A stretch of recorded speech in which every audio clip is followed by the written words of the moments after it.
ma'am. Vivo, ma'am. Hi, guys. I'm Shanine from Vivo Concept Trinoma. Pasok po kayo.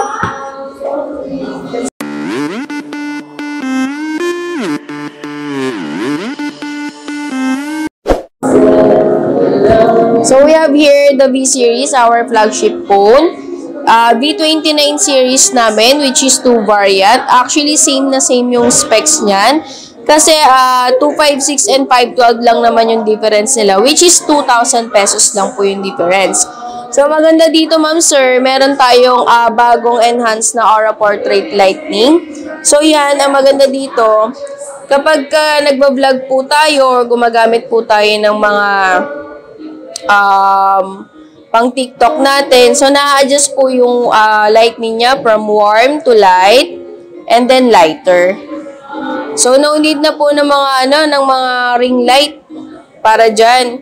So, mas na-enhance po yung photo natin. Then, meron tayong 64 megapixel and then 50 megapixel front camera with eye autofocus. So, maganda rin po dito is meron din tayong mga micro movie which is meron na pong automatically na mag-e-edit po yung phone para sa inyo. Aside of that, meron din pong dual view.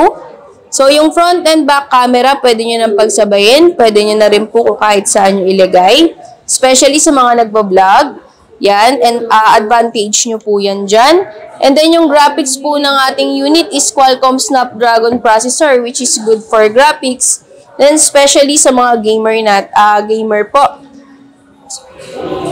As bukod po doon, 80 watts fast charge po siya. So, ibig sabihin, wala pang 30 minutes, full charge na po yung unit natin.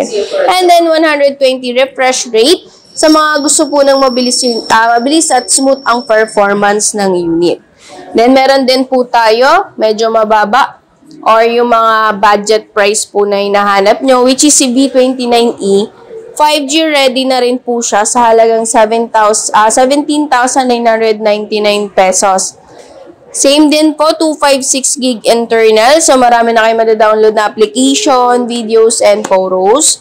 Then, bukod doon, 12 gig RAM siya, which is expandable up to 20 gig RAM. So, mas smoother and faster yung performance ng unit, especially kapag nagmo-multiple application kayo.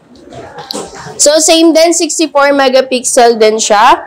And then, meron din siyang EIS, which is stabilizer niya rin po. Ayan. 50 megapixel for front camera with eye autofocus na rin po. And then, meron din siyang Aura Portrait 2.0. So, same din po sa kabila. Pero yung kabila po kasi maganda rin yung lightning nun compare po dito. Then, as of now, sir, sa mid-range natin, meron tayong tinatawag na Y36. Ito po siya, 2 variant, 4G and 5G.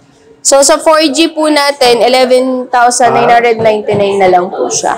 So, sa 5G naman natin is 13,999 pesos.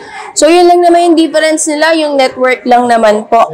So, maganda rin dito is meron tayong 256 gig for only 11,999 and 13,999. Bukod po doon, ang RAM niya is up to 16 gig RAM expansion. So, nakapix siya as 8. Pwede nyo pa po siyang i-16 gig RAM.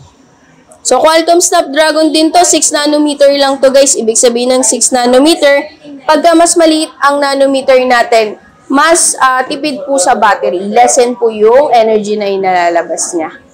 So, ito naman po yung mabenta natin sa entry level. Si Y17S, actually, less 1,000 pesos po yan.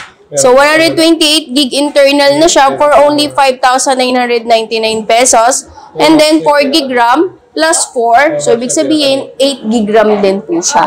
So, sa mga nagmumultiple application po dyan, pwedeng-pwede na itong unit na to. Kung more on call, text, Facebook, YouTube, pang games, pwede na po ito. And then, meron siyang IP54, which is water and dust resistant. And medyo na mamaos ako. Tapos, ito naman po yung ating naka-sale na unit. So, Y02 series po sa mga naghahanap pa ng lower price. Ito po is 2 variants. Si Y02T and then Y02A. So, 3,999, 3 gig 32, and then plus 400 lang for 4 gig 64 gig internal. So, ang maganda rin po sa ganyan is 5,000 mAh na rin po yung battery niya. Matagal bago po siya malobat. Then, supported siya ng 10 watts flash charge. Ito po, maganda na rin siya. 8 megapixel na rin po yung camera niya. And then, yung back niya naman po. Diba? Kung mga naghahanap po ng mga basic phone, pwede na to.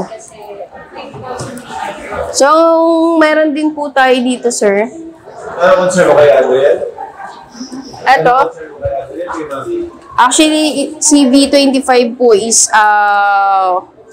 flagship phone din po nung last year natin. So, less 4,000 pesos po yan, sir.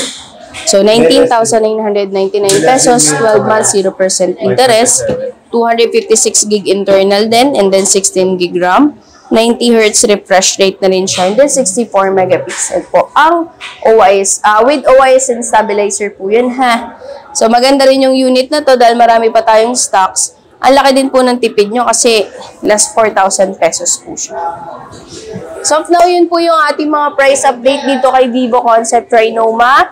So, maganda rin po dito is negotiable ang mga freebies natin, which means, depende po kung ano yung in-offer namin sa inyo, possible pwede pa po natin dagdagan. Grabe. Lang po.